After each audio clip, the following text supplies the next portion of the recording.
الحمد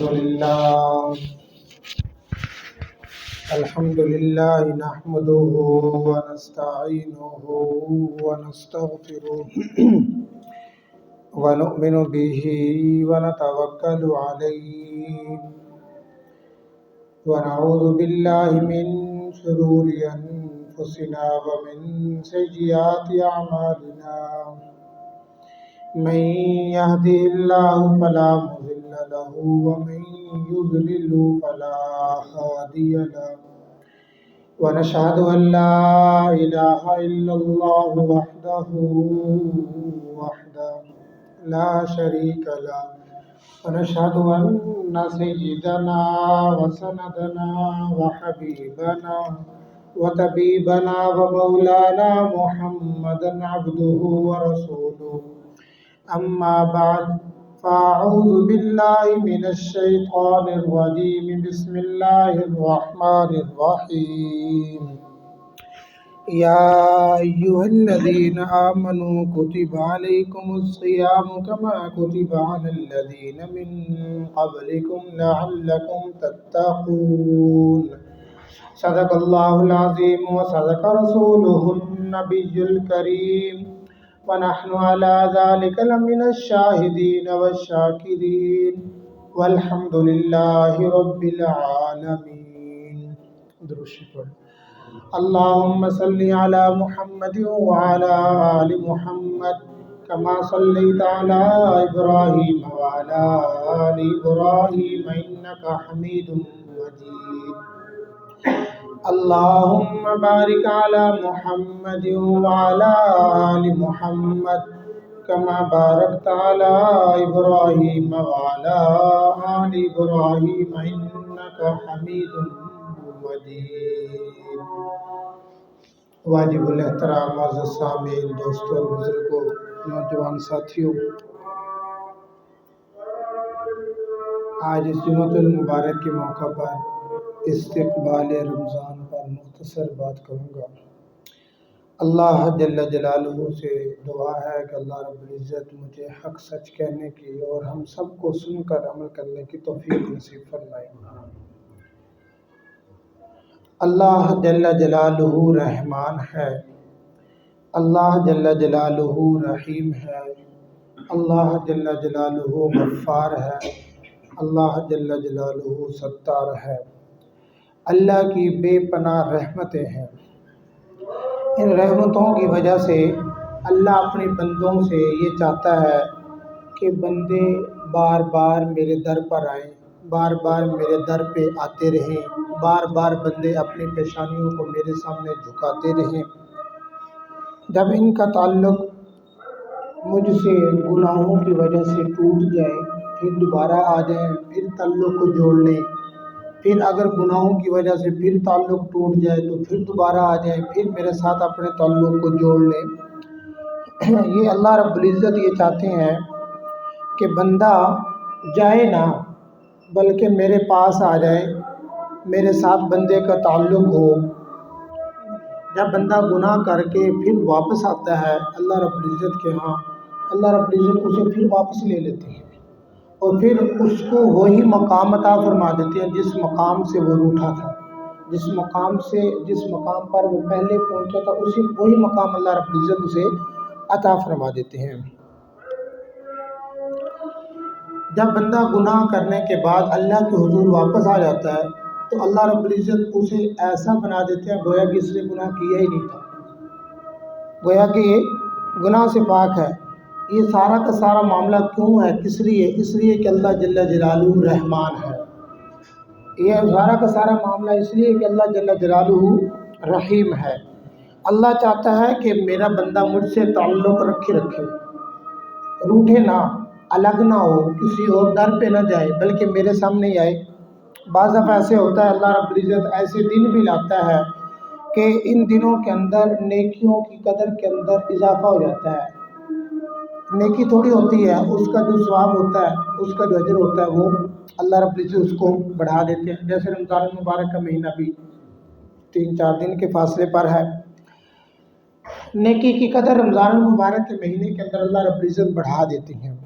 نفل بندہ اگر نفلی عبادت کرتا ہے تو فرض عبادت کے برابر اسے اجر ملتا ہے، اور اگر بندہ ایک فرض ادا کرتا ہے تو 70 فرضوں کے برابر اجر ملتا ہے۔ اللہ رب العزت پھر اجر کے اندر اضافہ فرما دیتے ہیں۔ رمضان المبارک کے مہینے کے اندر اللہ رب العزت شیاطین کو جکڑ دیتے ہیں، باندھ دیتے ہیں، یہ بندے ہوتے ہیں۔ اچھا، جب رمضان المبارک کا مہینہ جیسے شروع ہوتا ہے تو آپ نے دیکھا کہ مسجدوں کے اندر نمازوں کی تعداد بڑھ جاتی ہے۔ اس کی وجہ کیا ہوتی ہے کہ شیطان پکڑا جا چکا ہوتا ہے، اور جب شیطان پکڑا جا چکا ہوتا ہے تو نمازیوں کے اندر اضافہ ہوتا ہے، تو نمازی اضافے کے ساتھ مسجد کے اندر آتے ہیں، پھر 1 یا 2 یا 3 دنوں کے بعد پھر نمازی کم ہو جاتے ہیں۔ اب جو 2-3 دنوں کے بعد نمازی کم ہو رہے ہیں نا، اب یہ شیطان کی وجہ سے نہیں کم ہو رہے، بلکہ بندے کی خود کی سستی ہوتی ہے جس کی وجہ سے بندہ پیچھے آ جاتا ہے۔ ابتدا کے اندر تو اثر ہوتا ہے اس کا، لیکن مزہ تو تبھی ہے نا، یہ اثر پورا مہینہ رہے، پورا مہینہ نہیں، پورا سال، پوری زندگی رہے۔ جہنم کے دروازوں کو اللہ رب العزت بند فرما دیتے ہیں رمضان المبارک کے مہینے میں، اور جنت کے دروازوں کو کھلوا دیتے ہیں، اور آسمان سے فرشتے اترتے ہیں زمین پر، اور وہ اعلان کرتے ہیں، اے لوگو، اے خیر کے کرنے والوں، یہ خیر کا مہینہ ہے، آگے بڑھو، خیر کرو۔ اور جو گناہ گار لوگ ہوتے ہیں انہیں کہتے ہیں کہ اے گناہ کرنے والوں، یہ برائی کا مہینہ نہیں ہے، پیچھے ہٹ جاؤ، یعنی کہ گناہ بند کر دو، خیر والے آگے آ جائیں، خیر کرنا شروع کر دیں۔ اب دیکھیں، رمضان المبارک کے مہینے کے اندر صدقے کا ثواب بھی زیادہ ہوتا ہے، ٹھیک ہے نا؟ اس لیے اس وجہ سے شاید بہت ساری مسلمانوں کی تعداد وہ ہے کہ جو رمضان المبارک کے مہینے کے اندر زکوٰۃ نکالتے ہیں، اکثر ایسے کرتے ہیں۔ اور ایک تو فطرانہ ہوتا ہے، وہ تو ادا کرنا ہی ہوتا ہے اس سے قبل، تو زکوٰۃ بھی بہت سارے لوگ ہوتے ہیں وہ زکوٰۃ نکالنے والے ہوتے ہیں، اور اگر اللہ رب العزت توفیق دے دے، گاہے بگاہے تھوڑا بہت جتنا ممکن ہو سکے اللہ رب العزت کے رستے کے اندر انسان کو خرچ کرتے رہنا چاہیے، اور اس مہینے کے اندر خصوصاً زیادہ خرچ کرنا چاہیے۔ جب فرشتے اعلان کرتے ہیں نا، اے خیر والو آگے بڑھو، یہ خیر کا مہینہ ہے، اس کا اثر ہوتا ہے مسلمانوں کے دلوں کے اوپر۔ جیسے سردی ہے نا، سردی کا موسم آتا ہے، سردی ہر بندہ محسوس کرتا ہے کہ سردی ہے، گرمی کے موسم کے اندر گرمی محسوس کرتا ہے، تو ایسے ہی جو اللہ رب العزت کی طرف سے فرشتے اعلان کرتے ہیں نا، یہ میرے اور آپ کے نبی نے فرمایا کہ اس کا دل اثر کے اوپر ہوتا ہے۔ یہی تو وجہ ہے کہ انسان کا دل اکثر جو سخت ہوتے ہیں پھر وہ ذرا ان کی طبیعت کے اندر نرمی آ جاتی ہے، اس لیے کہ یہ رمضان کی برکت ہے، اللہ رب العزت کی طرف سے فرشتوں کی آواز ہے، اس آواز کا اثر ہے۔ یہ سارا کا سارا معاملہ کیوں ہے؟ یہ آسمان سے فرشتے کیوں اترتے ہیں، لوگوں کو خیر کی طرف کیوں بلاتے ہیں؟ اس لیے کہ اللہ جل جلالہ رحمان ہے، اللہ جل جلالہ رحیم ہے، اللہ چاہتا ہے کہ میرے بندے میری طرف واپس آ جائیں، کسی اور در پر نہ جائیں۔ دیکھیں، کوئی مخلص والدین ہوتے ہیں، ماں باپ ہوتا ہے، اپنی اولاد کے اوپر مہربان ہوتے ہیں، وہ اگر اولاد روٹھ بھی جائے تو کوشش کرتے ہیں، ان کی سب سے بڑی خواہش یہ ہوتی ہے کہ میرا بیٹا میرے ساتھ جڑ جائے، پھر واپس آ جائے، تعلق رکھے والدین کے ساتھ۔ والدین کا سب سے جو بڑا جو خواہش ہوتی ہے ان کی سب سے بڑی وہ یہی ہوتی ہے کہ میرا بیٹا میرے ساتھ جڑے رکھے، تعلق رکھے۔ اللہ رب العزت بھی چاہتا ہے کہ میرا بندہ میرے ساتھ تعلق رکھے۔ اللہ رب العزت چاہتے ہیں کہ کوئی بندہ اگر گناہوں کی وجہ سے مجھ سے دور ہو گیا تو وہ رحمت کے ساتھ، رحمت کی وجہ سے میرے قریب ہو جائے۔ اللہ رب العزت کی رحمت بہت وسیع رحمت ہے، اور رمضان المبارک کے مہینے کے اندر تو رحمت اللہ رب العزت کی برستی ہے۔ اور اگر کوئی بندہ نافرمان ہے، اللہ رب العزت کی نافرمانی کی ہے، اللہ چاہتا ہے کہ مجھ سے معافی مانگ لے، میں معاف کر دوں گا۔ اور میرے اور آپ کے محبوب نے فرمایا کہ میں حلفیہ کہتا ہوں، میرے اور آپ کے نبی کہہ رہے ہیں میں حلفیہ کہتا ہوں کہ معافی مانگنے سے عزت انسان کی کم نہیں ہوتی بلکہ عزت کے اندر اضافہ ہوتا ہے۔ ہمارے معاشرے کے اندر یہ ہوتا نا، اچھا غلطی بھی اس کی اور معافی بھی میں مانگوں، نہیں بھائی نہیں، معافی مانگنے سے انسان کی عزت کے اندر اضافہ ہوتا ہے، انسان کی عزت کم نہیں ہوتی۔ تو میرے بھائیوں، رمضان المبارک سے پہلے اگر کسی نے کسی کے ساتھ زیادتی کی تو معافی مانگ لے، اور اگر اللہ رب العزت کی نافرمانی کی تو اللہ رب العزت سے توبہ طیب ہو جائے، اور رمضان المبارک کا استقبال کریں رمضان المبارک کا۔ یہ برکتوں والا مہینہ ہے، یہ رحمتوں والا مہینہ ہے۔ اب دیکھیں نا، آپ لوگ اس بات کو سمجھتے ہیں۔ مثال کے طور پر کوئی بندہ سفر کرتا ہے نا، تو ایک بندہ اونٹ کے اوپر سفر کرتا ہے، اور ایک بندہ گھوڑے کے اوپر سفر کرتا ہے، اور ایک بندہ ہوائی جہاز کے اوپر سفر کرتا ہے۔ اب دیکھیں تینوں سواریاں مختلف ہیں، لیکن سب سے جو تیز رفتار سواری ہے وہ کون سی ہے؟ ہوائی جہاز کی سواری ہے۔ تو رمضان المبارک کا مہینہ تو نیکیوں کے اندر پرواز کرنے کا مہینہ ہے۔ اس کے اندر تو انسان پرواز کرتا ہے، مسلمان پرواز کرتا ہے۔ جو اللہ رب العزت سے دور ہوتا ہے اللہ کے قریب ہو جاتا ہے، وہ جو نافرمان ہوتا ہے وہ اللہ رب العزت کا فرما بردار بن جاتا ہے۔ اور پھر رمضان دیکھیں، ایک طرف پورے سال کے مہینے اور ایک طرف رمضان کا مہینہ، کتنی برکتوں والا مہینہ۔ اور پھر رمضان المبارک کے مہینے کے اندر اللہ رب العزت کی طرف سے ایک رات شب قدر کی رات ہوتی ہے، لیلۃ القدر کی رات۔ اس کی کتنی اہمیت کہ ایک طرف بندہ ایک مہینہ عبادت، 2 مہینے عبادت کرتا ہے، اور لیلۃ القدر کی جو رات ہے اس کے متعلق قرآن پاک کے اندر ہے کہ وہ 1000 مہینوں سے بھی افضل رات ہے۔ تو اللہ رب العزت نے تو موقع دیا ہے کہ ہم لوگ عبادت کریں، اللہ رب العزت کا شکر ادا کریں کہ اللہ رب العزت نے صحیح سلامت رمضان المبارک کا مہینہ ہمیں عطا فرمایا، اور ہم بالکل رمضان المبارک کے مہینے کے بالکل قریب آ چکے ہیں۔ حضور آقا نامدار صلی اللہ علیہ وسلم دعا فرمایا کرتے تھے، اور رسول اللہ صلی اللہ علیہ وسلم رجب کے مہینے سے رمضان کی تیاری شروع کر دیا کرتے تھے، اور دعا فرماتے تھے کہ اللہ رجب کا مہینہ میرے لیے مبارک بنا، خیر کا مہینہ بنا، شعبان کا مہینہ میرے لیے خیر کا مہینہ بنا، اور رمضان تک مجھے پہنچا۔ رسول اللہ صلی اللہ علیہ وسلم رجب سے ہی دعائیں شروع کر دیا کرتے تھے۔ اور آج دیکھ لیں اللہ نے ہمیں یہ رمضان نصیب فرمایا۔ کتنے ایسے ہمارے دوست، ہمارے نمازی تھے جو پچھلے سال رمضان میں ہمارے ساتھ تھے، اور اب وہ نہیں ہیں، اب وہ قبر کے اندر جا چکے ہیں۔ اب وہ نہ روزے رکھ سکتے ہیں، نہ زکوٰۃ دے سکتے ہیں، نہ وہ کوئی نیکی کا کام کر سکتے ہیں۔ اب ان کا نام اعمال بند ہو چکا ہے، اور میرے اور آپ کے پاس اب وقت ہے، کیا پتہ کہ یہ رمضان المبارک کا مہینہ جو ہے میرے اور آپ کی زندگی کا آخری مہینہ ہو، اگلے سال یہ رمضان المبارک کا مہینہ نہ آئے، ہم اس سے پہلے دنیا سے چلے جائیں۔ قبر والوں سے پوچھیں کہ اللہ رب العزت کی طرف سے ایک ایک لمحہ، ایک ایک منٹ کی کیا قدر و قیمت ہے۔ حضرت ابن عمر رضی اللہ عنہ کے متعلق آتا ہے کہ وہ جا رہے تھے قبر کے اوپر نا، کیونکہ اور اس نے نا نفل شروع کر دیے، نماز پڑھنا شروع کر دی۔ کسی صاحب نے پوچھا کہ اے حضرت ابن عمر، کیا یہ کسی بزرگ کی قبر ہے؟ حضرت ابن عمر کہنے لگے کہ نہیں، بزرگ کی قبر نہیں ہے۔ فرمایا کہ پھر آپ نفل کیوں پڑھ رہے ہو؟ تو حضرت ابن عمر کہتے ہیں کہ ہم نے رسول اللہ صلی اللہ علیہ وسلم کو دیکھا، تو ہم نے پوچھا یا رسول اللہ یہ کس کی قبر ہے؟ اسی عمل کے متعلق اللہ کے نبی صلی اللہ علیہ وسلم نے فرمایا اب جو قبر کے اندر جو شخص ہے اب یہ خواہش کر رہا ہے کہ سب سے بڑی میری یہ خواہش ہے کہ مجھے اتنی زندگی دے دی جائے کہ میں 2 رکعت نماز ادا کر لوں۔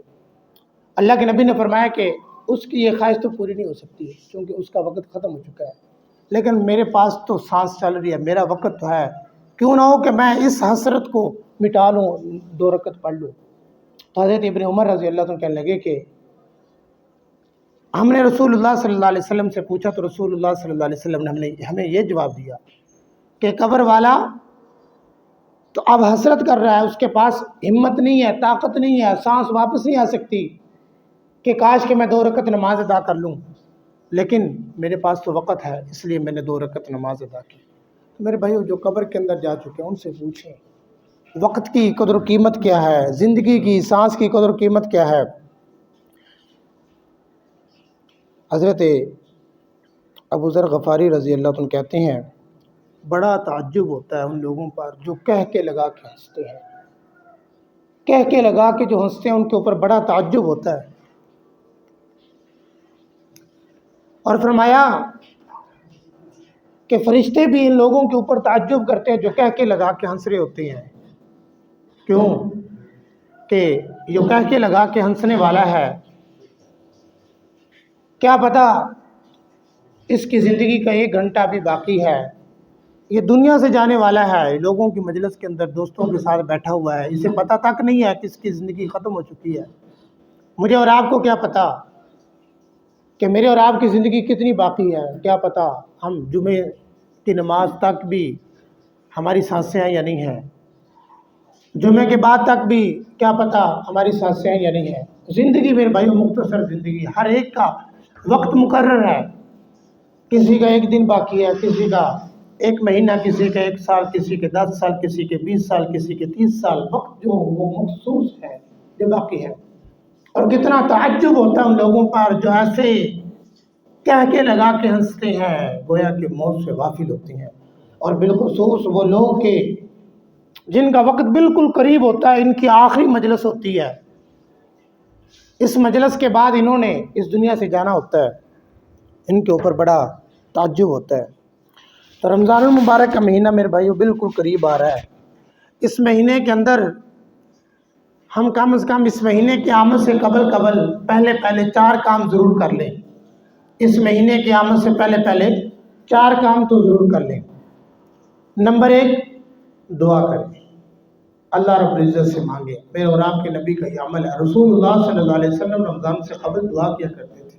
آپ کے سامنے پہلے میں نے عرض کیا کہ اللہ رجب کے اندر برکت ڈال دے، شعبان کے اندر برکت ڈال کر رمضان تک پہنچا دے۔ دعا مانگا کریں اللہ رب العزت سے، دعا مانگنا شروع کریں۔ اللہ اکبر۔ ایک دعا ضرور مانگیں اللہ رب العزت سے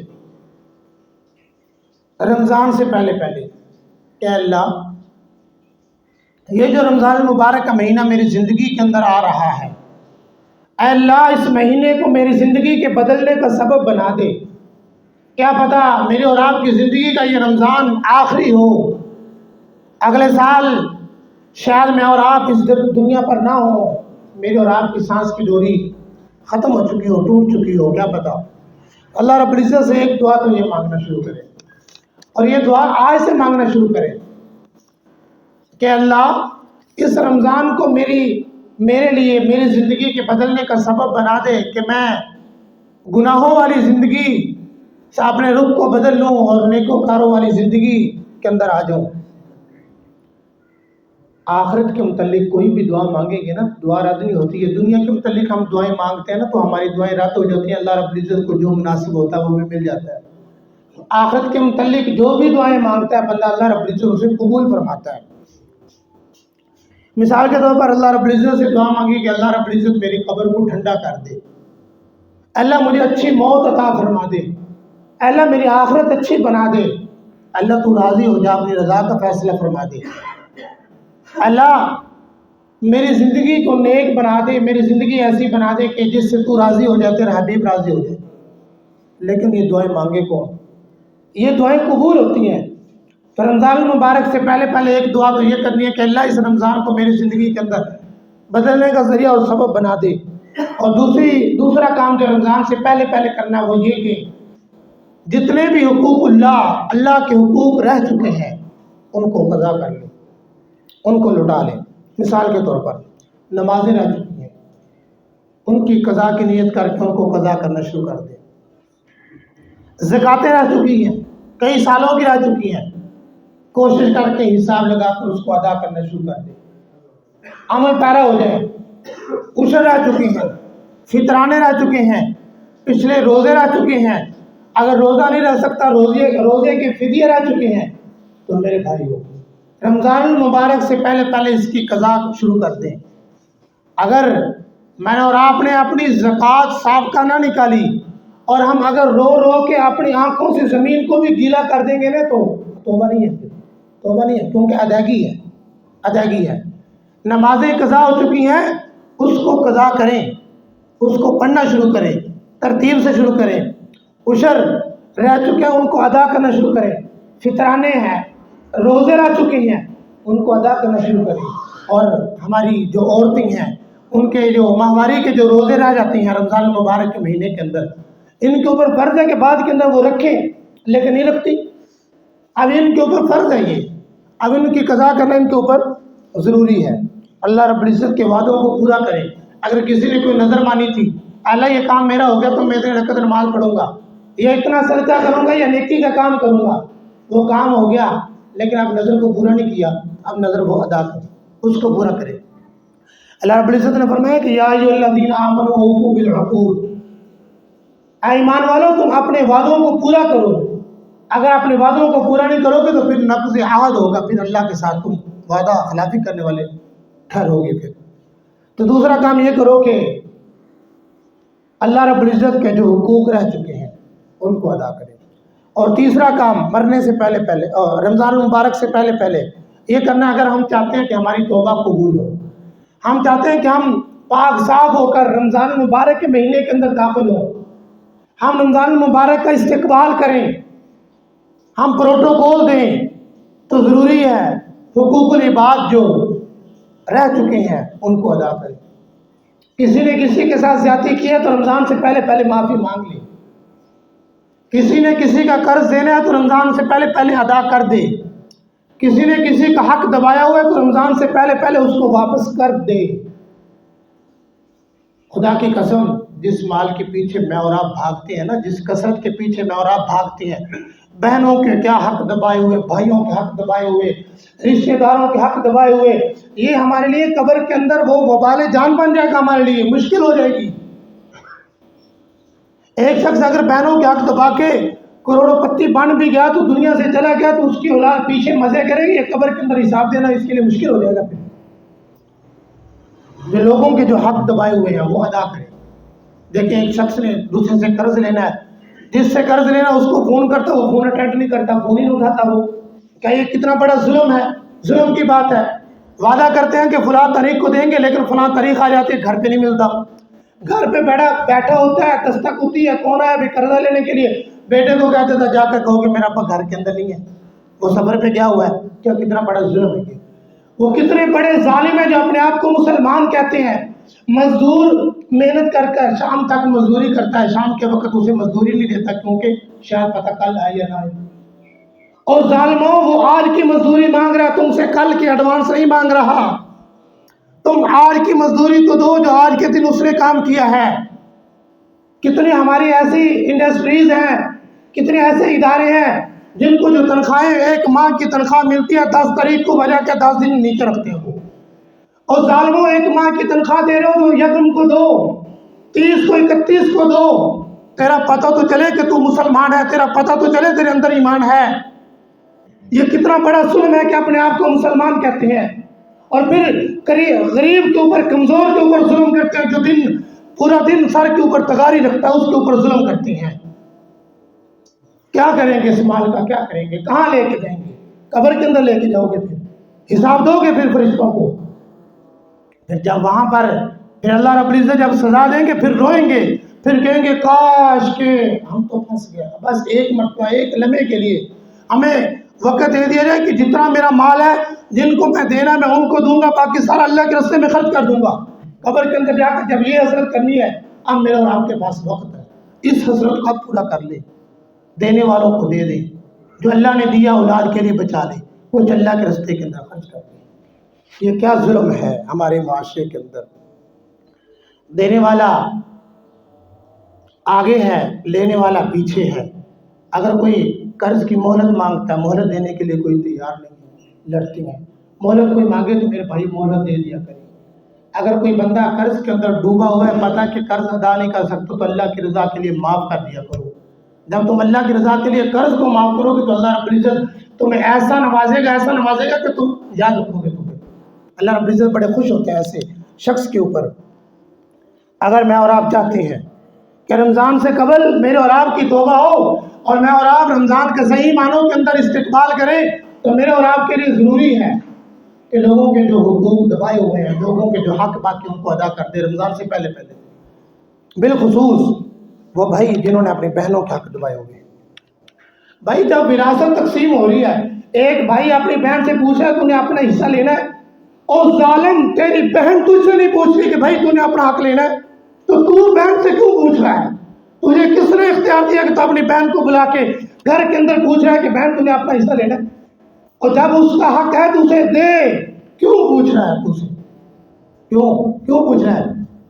دل کے اندر منافقت ہے، خدا کی قسم دل اس کا وہ چور ہے، یہ اصل کے اندر زبان ہے، حال سے بہن کی زبان سے یہ کلوانا چاہتا ہے بھائی آپ رکھ لیں، بہن سے یہ کلوانا چاہتا ہے بھائی آپ رکھ لیں۔ کیا بہن نے کبھی تم سے پوچھا کہ بھائی جو باپ کی وراثت تقسیم ہونی ہے آپ کا حق بنتا ہے آپ لوگے؟ یا میں لے لوں؟ کبھی بہن نے پوچھا؟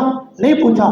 جو کہتے ہیں کہ ہم نمازی پرہیزی ہیں، بہنوں کے حق دیتے ہیں، وہ بہنوں سے پوچھ لیتے ہیں کہ آپ نے حق لینا نہیں لینا، اور جو ویسے ظالم ہے وہ بہنوں سے پوچھتے بھی نہیں۔ تو کیا پھر نمازی اور بے نمازی کے اندر کیا فرق ہوا؟ کیا یہ ہمارا معاشرہ ہے؟ اور رمضان مبارک سے پہلے پہلے جو چوتھا کام کرنا ہے، اپنے کاموں کو مختصر کر لیں، اپنے کام مختصر کر لیں۔ جو صبح سے شام تک کام کرنے والے ہیں، جو 12 گھنٹے کام کرتے ہیں، وہ مختصر کر کے 6 گھنٹے پر لے آئیں۔ 6 گھنٹے کام کریں، آدھا وقت کام کریں، آدھا وقت اللہ کی عبادت کے اندر گزارو۔ اللہ کے نبی صلی اللہ علیہ وسلم نے فرمایا کہ مومن کا رزق رمضان کے اندر بڑھا دیا جاتا ہے۔ کیوں بڑھا دیا جاتا ہے؟ اس لیے تو نہیں بڑھایا جاتا کہ پہلے مغرب تک دکان کھولتا ہے، رمضان کے اندر 12 بجے تک کھل رہا ہے۔ پہلے یہ افطاری سے مغرب کی نماز کے وقت بند کرتا ہے، اب یہ شب قدر کی رات ہے، لیلۃ القدر کی رات ہے، عید قریب ہے، عید کا سیزن لگا رہا ہے، پوری رات دکان پہ بیٹھا ہوا ہے، دکان کھولی ہوئی ہے، بازار کے اندر پھر رہا ہے۔ رزق بڑھانے کا مطلب یہ نہیں ہے۔